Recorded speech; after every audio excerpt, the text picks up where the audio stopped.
The special election, just 2 days away. The future of congressional maps, now in the hands of voters. California voters have been very, very clear.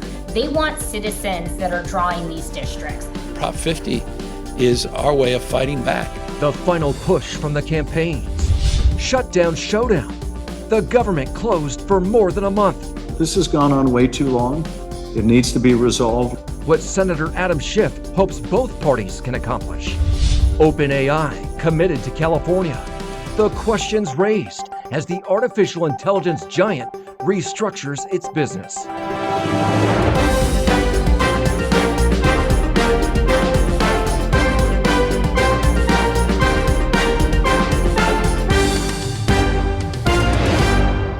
Thank you for joining us for California Politics 360. I'm Ashley Zavala. We are 2 days away from the special election here in California. Voters are deciding whether to adopt new congressional district maps. They were designed by Democrats to counteract President Trump's push for Republicans to pick up seats in other states. If voters approve Proposition 50, the adopted congressional maps will be in effect through the 2030 election. If voters reject the measure, the congressional districts drawn by the state's independent redistricting commission will remain in effect. We're sitting down with both sides of Proposition 50. Former Republican Party chairwoman and the leader on the No on 50 campaign, Jessica Milan Patterson, and Democratic Senator Adam Schiff, who has spoken out for yes on 50. Here's part of my conversation with Senator Adam Schiff. Senator Schiff, thank you so much for being with us. Great to be with you. I want to get to Proposition 50 with you, but first we should talk about the government shutdown. Senate Majority Leader John Thune said that conversations have picked up with Democrats. Is there anything you can share with us right now? You know, I think conversations have picked up at an individual member level, but what we really need is a conversation with the president. The Republicans in Congress are not likely to make any deal with us unless the president says, make a deal, we need to resolve this, we need to get government reopened. In the House of Representatives, the Speaker has sent all of his members home for the last 6 weeks, so they're not even here to negotiate, but this has gone on way too long. It needs to be resolved. We need to figure out how to make sure that people aren't priced out of their health insurance. Californians are getting those notices right now. They're going onto their website, they're seeing their premiums double or go up dramatically to the point where it's estimated that a couple million people will simply become uninsured, and that will raise the cost for everyone else who remains in the health insurance pool. So this needs to be fixed. We need to get the government reopened, and I hope that we can have the president sit down at the table and help us resolve this. I want to unpack two of those, but I'll pick up where you left off with the president. I mean, now that he's coming back to the United States after being out of the country, are you confident that maybe talks could pick up and there could be a resolution with him being on the ground? I'm hopeful that that will happen. There's no guarantee, though, that it will. I say that because we have been urging the president to sit down with us and negotiate for quite some time, and it hasn't happened. So this might be different, though, now that I think Americans are seeing their insurance costs. I think it has really increased the pressure on the White House to try to fix this, but time will tell.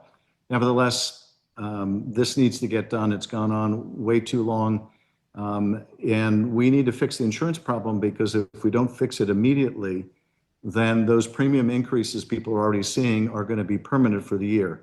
There's still time, I think, to change that, but the longer we wait, the more young people, particularly young people, decide, I'm just not going to buy insurance this year, and that pushes up the cost for everyone who's left.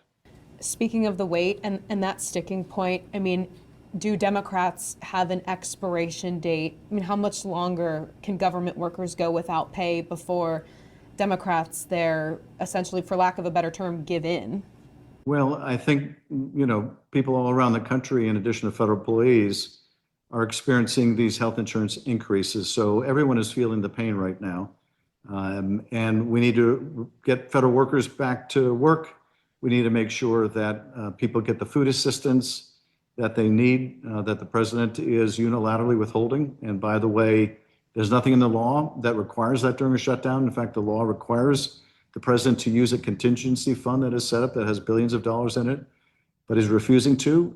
This is the first time during a shutdown where a president has actually tried to increase the pain people are feeling rather than mitigate the harms. But we need to resolve this, get people back to work. But also, we can't simply say, well, okay, 2 million people losing their health insurance, that's just too bad, and millions more who are going to pay a fortune more for the health care, and it's going to mean less money for food and for family. That doesn't work either. That also needs to be fixed. And so circling back to Proposition 50 now, Senator Schiff, I know you support this measure. I wonder, with some of the independent redistricting commissioners right now stating that they don't believe this would be temporary, as a former House member, do you see it being easy for any Democrats who could get elected under these new maps to give up those districts that have been gerrymandered for them if this passes? Well, California passed this resolution establishing the commission, even though members benefit from being able to draw their own districts or having a legislature do it. So we were able to get this in place in California. But frankly, many of us had the concern that is now materializing, which is that other states would decide they're going to continue to gerrymander or even gerrymander worse, and Californian voters will have their votes diluted. Basically, the only reason this is necessary, the only reason it's happening is that the president told Texas, you need to redistrict in the middle of the census because the administration is afraid they're going to lose control of the Congress, they're going to lose the majority in the midterms over healthcare, over their cuts to healthcare and their cuts to food assistance. And so the only way that the administration evidently believes they can hold on to power is if they redraw the lines elsewhere. So California was forced to respond. Otherwise, our voters just don't have the same voice in deciding national policy. But my hope is that at the end of the day, that Democrats and Republicans will agree on a national redistricting reform that prohibits the gerrymander in every state, that insists that every state use a commission like California has been using. I've been sponsoring that legislation for years, but now that things have gotten so out of control, I hope it has new impetus and more bipartisan support, or at least some bipartisan support. But regrettably, I think it is very necessary to preserve our voice in things in California, to preserve our democracy, to change the course of policy in this country, that we pass Prop 50. But you're confident it would be temporary? Yes, the only caveat being if a president like Donald Trump goes through this exercise again and tries to rig the election by redrawing the lines in other states, California can't unilaterally disarm. But yes, this is intended to be temporary. I hope it is temporary. And I think the way to ensure that it's temporary is to make sure that this obligation to use commission extends to other states as well, not just the blue states. Senator Adam Schiff, we thank you so much for your time. Thank you for being with us. Thank you. My full conversation with Senator Adam Schiff is online right now at calpolitics360.com. Next on California Politics 360, we hear from the No on 50 campaign, their push to sway voters in the final days. We are 2 days out from the state's special election on redistricting. Governor Gavin Newsom and Democrats in the state legislature quickly drew the maps that voters are deciding on. Voters will choose whether or not to adopt proposed congressional maps designed by Democrats to specifically flip 5 Republican-held seats in the U.S. House of Representatives. It's a move to counteract President Trump's push to flip seats in other states. A new poll from UC Berkeley Institute of Governmental Studies shows a majority of likely voters say they will vote yes on Prop 50. 38% say they will vote no. Earlier this week, I spoke with the chair of the No on 50 campaign, also the former Republican Party chairwoman, Jessica Milan Patterson. Here's that conversation. Jessica, thank you so much for being with us. Thanks, Ashley. Jessica, what's your reaction to the latest polls showing Prop 50 is poised to easily pass on Tuesday? Well, we're going to be pushing all the way to the finish line. We are watching. We've had to have a very targeted race where we are going after individual voters and we are turning them out. We're watching those returns come in. So it's a lot closer from what we're looking at. We're going to be going all the way through the finish line. Our voters tend to vote later in the process. So you're going to see us running a hard campaign all the way through Tuesday night when polls close. Speaking of the campaign, supporters of Proposition 50 have raised essentially double the amount of money as opponents of it overall. With that, supporters have also been able to spend significantly more on ads. When these campaigns got started, former Republican House Speaker Kevin McCarthy was reportedly aiming to raise $100 million on his end. What happened there? Well, we've seen the yes side raise about 65 million from all of the different committees, and we knew that we are always going to be outraised. This is something that happens with every single one of our races here in California, whether it's a congressional seat, a legislative seat, or a statewide ballot initiative. So this is not unfamiliar territory for us. That's why we have to get incredibly targeted with the way that we turn out voters. And as you've seen over the last several years, this is also the way we win races. And we've been counted out before. We've been on the tough side and working our way up the mountain before. And so this isn't unfamiliar territory to us. Despite that, we still win races. Whether it's congressional seats, we were responsible for the House majority. In fact, that is why Gavin Newsom has decided to do this gerrymander ballot initiative or ballot initiatives. Last cycle, California voters were at the California Republican Party's position 89% of the time when it came to statewide ballot initiatives. So we're not unfamiliar with being on the side of less money. What we're going to do is what we do every time, and that's outwork them. Jessica, a recent PPIC poll shows the president's approval rating is at 26% here in California. With supporters making this a referendum on Donald Trump, do you think that is hurting your campaign?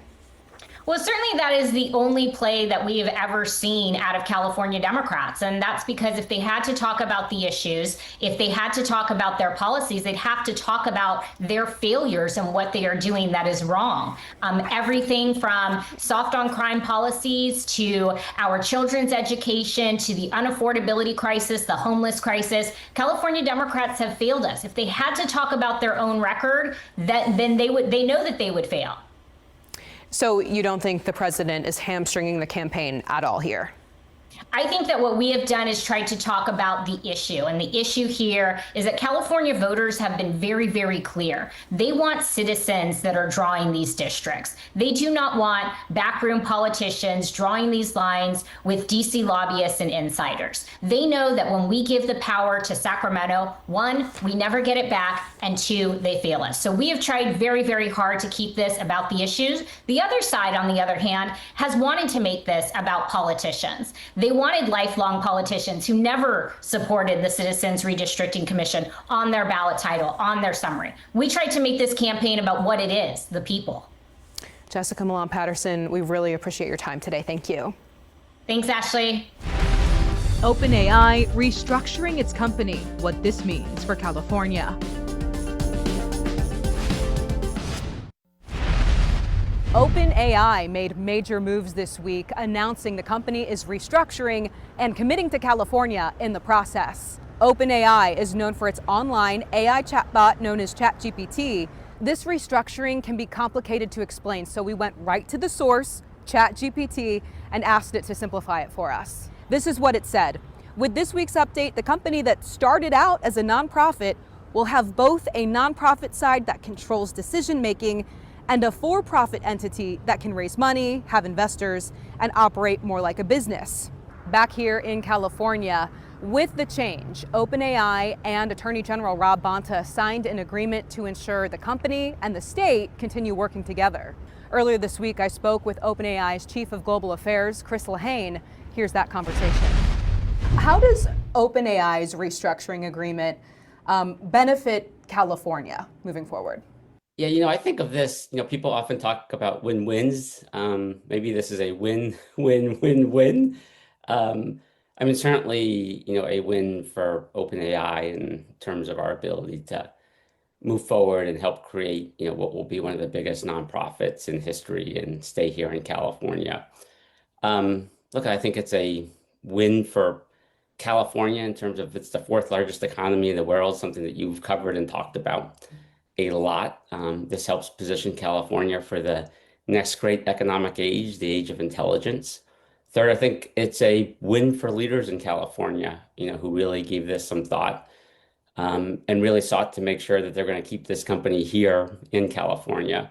And fourth, I think it's a win for the AI industry and sector. I do think that this is an interesting corporate model for artificial intelligence, where you have a nonprofit that oversees a public benefits corporation, which in our view is basically creating a corporate structure that builds in democracy by design. I mean, to have a nonprofit overseeing what is going to be a very powerful technology that's going to impact all of us, and to have it governed by a nonprofit, I think is a really interesting approach. And every time you've had big technological innovations over human history, particularly in a capitalist structure, you've had to develop new types of corporate structures to help ensure that the democratic benefits are really distributed and broadly spread out. And I do think that this is a structure people will look back upon as having built in that democracy by design. With the restructuring, the Attorney General mentioned that OpenAI is also simultaneously committing to California. Can you provide specifics? I mean, does that mean you are committed here for a certain number of years, or what that entails? So, look, I'm here in California. You're here in California. Sam Altman, the CEO co-founder, has talked about how much he loves the state and the fact that OpenAI would not exist today, but for the fact that it was born here in California. And so I think one of the most important sort of just moments in, probably the last 12 months, roughly, as we were going through the conversations with the California Attorney General, Rob Bonta, was a moment, I guess, maybe a little bit over 2 weeks ago. And the two of them were on a video like this. Probably first, they had met earlier, but this was really their first, really probably intense, comprehensive discussion between the two of them on specifically the restructuring. And, the Attorney General, as he should, asked Sam about, how he was thinking about California. And Sam, through the video screen, looked the AG in the eye and said, hey, look, we want to be here. We intend to be here. We're not going to be like one of those other companies that has left California and then threatened to sue California. And I think that really then served as the foundation for the memorandum of understanding that was signed between OpenAI and the Attorney General office. And if you read that document, like the first, I think 4 or 5 sentences, talks about the history of OpenAI in California and the commitment to be here, including an explicit reference to the fact that following the signing, we're now in a position to, in fact, be able to expand our operations here. I mean, look, in the last year, I'm doing this a little bit off the top of my head, I think we had over $1 billion in direct economic impact on the state. I think over $2 billion in indirect economic impact. As we stand here today, California is #1 in terms of the number of jobs being generated by AI, #1 in terms of the number of companies in the world. 33 of the top 50 companies are in California. #1 in terms of the talent in AI that exists in the entire world. And OpenAI has sort of been at the center of all of that. And I think the Attorney General understood that. I think Sam understood that. And to me, that is one of the foundational elements of the agreement that we were all able to come together on. Chris Lehane, thank you so much for your time. Awesome to see you. I look forward to seeing you in Sacktown. I want to come up and see my Kings sometime. So hopefully we can get together, okay? My full conversation with Chris Lehane is online right now at calpolitics360.com. Next on California Politics 360, a look back at the history of the governor's mansion. It's been 122 years since the first state leader moved into the California governor's mansion. The Victorian house on the corner of 16th and 8th Streets served as the first official governor's residence. Governor George Pardee and his family moved in during November of 1903. The state parks office says it was home for 13 governors for 64 years. In 1967, the Reagans moved out of the mansion and into a home in East Sacramento. In 2015, then Governor Jerry Brown restored the mansion and became the first governor to live in it since the Reagans. He stayed there until the end of his term. Governor Newsom considered moving into the governor's mansion, but with young kids, he opted out. Thank you for joining us for California Politics 360. See you next Sunday.